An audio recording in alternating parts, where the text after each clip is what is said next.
कोणार्क, अपना शहर अपनी बातें। माझं नाव वंदना विक्की आहिरे आहे। मी ॲक्च्युली माळगावमध्ये राहते।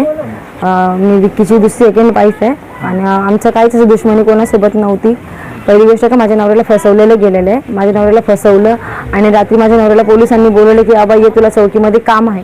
तर माझ्या नवरा त्या निमित्ताने गेला आणि माझ्या नवऱ्याची तिथे अटक करून गेली। 399 ची केस माझ्या नवऱ्यावरती दाखल केलेली।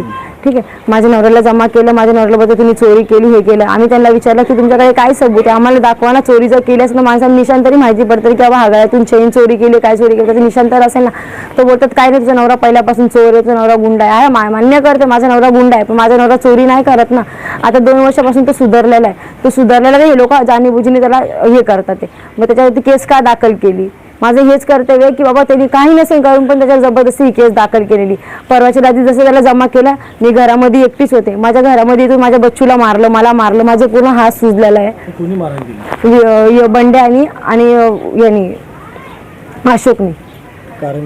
कारण म्हणजे एवढंच आहे की तुझा नवरा आमच्यापाशी येत नाही, आमच्या संग बोलत नाही। माझ्या नवऱ्याला कारण मी सुधारायचा प्रयत्न केला ना, माझ्या नवऱ्याला कोणामध्ये जाऊ द्यायचंच नाहीये। तोडफोड तोडफोडचं कारण काय? तोडफोड फक्त एवढंच आहे की त्याला राग आलेला आहे की माझ्या नवऱ्याने त्याला पहिलं मारलं होतं। त्यांनी माझा मोबाईल चोरी केला होता पहिले 1 वर्ष पहिले, तेव्हा मी प्रेग्नेंट होते। माझ्या नवऱ्याने त्याला मारलं आणि तो राग आता काढलेला आहे। आणि माझ्या बच्चूच्या डोक्यात बांबू मारायला असेल, अक्षरशः माझ्या बच्चूची नस दबलेली। माझा बच्चू रात्रीपासून दूध न पीत फक्त वॉमिटिंग करतोय। मी काल 2 दिवसापासून चौकीमध्ये फिरते। मी 2 दिवसापासून चौकीमध्ये फिरते, पण माझी ठाकूर साहेब काय माझी केस घेत नाहीये। मला फक्त आज उद्या करतात ते। रात्री पण मी 12 वाजता केस नोंद करायला गेले, तर माझ्या समोर दाखवत मला माहिती पडलं की माझं घर फुटतंय। त्यांच्यासमोर मी स्पीकरवर फोन करून बात करते, तर तरी ते लोक एक्सेप्ट करत नव्हते की बाबा हा मी काय माझ्या ध्यानच देत नव्हते की मी काय करू का नाही करू म्हणून। मग 112 नंबरला कॉल केला, तेव्हा 112 नंबरवाले कायमदेशवाले इथं आले। तेव्हा त्यांनी बघितलं माझं घर फुटलेलं होतं, तेव्हा त्यांनी कारवाई केली। आणि जेव्हा मी आज पण चौकीमध्ये गेले तर आज पण त्यांनी मला उलटं सुलटं बोलून माझी केस घेतली नाही। मी माझ्या नवऱ्याला सांगायला गेले तर तिथून पण मला हाकललं त्यांनी। तर माझ्या मागं कोणीच नाही, माझा बच्चूले लहान आहे। काय तोडफोड काय झाली? माझं पूर्ण घर, फ्रीज, कपाट, माझ्या मुलाची नवीनच चैन आहे, अजून मी मुलाला घातली सुद्धा नाही। माझ्या कानातले इयरिंग्स आहे आणि माझ्या नवऱ्याची अंगठी। तुमची मागणी काय आहे? मागणी माझी याची मला न्याय भेटला पाहिजे बस। कारण माझा मुलगा सिरियस आहे आता सध्याला। जवळ तर माझा नवरा बाहेर सुटणार नाही तोवर तर मी माझ्या पोराला दवाखान्यात नाही दाखवलं नाही करणार। भले मी जरी मेले तरी चालेल या माझा मुलगा जरी मेला तरी चालेल, पण मी दवाखान्यात दाखवणार नाही।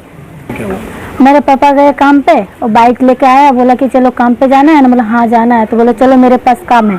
ऐसे करके लेके गया, फिर वहाँ पे बोला कि कपड़ा नहीं चेंज करोगे, कपड़ा चेंज किया और फिर मारने लगा।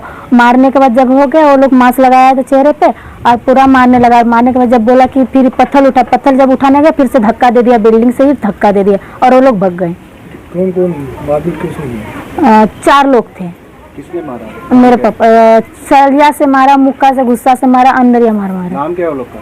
वो लोग का नाम नहीं जानते हैं, नाम नहीं मालूम, लेकिन 4 लोग। माँ कैसे लेके गया?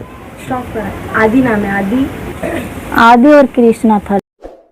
कोणार्क, अपना शहर अपनी बातें।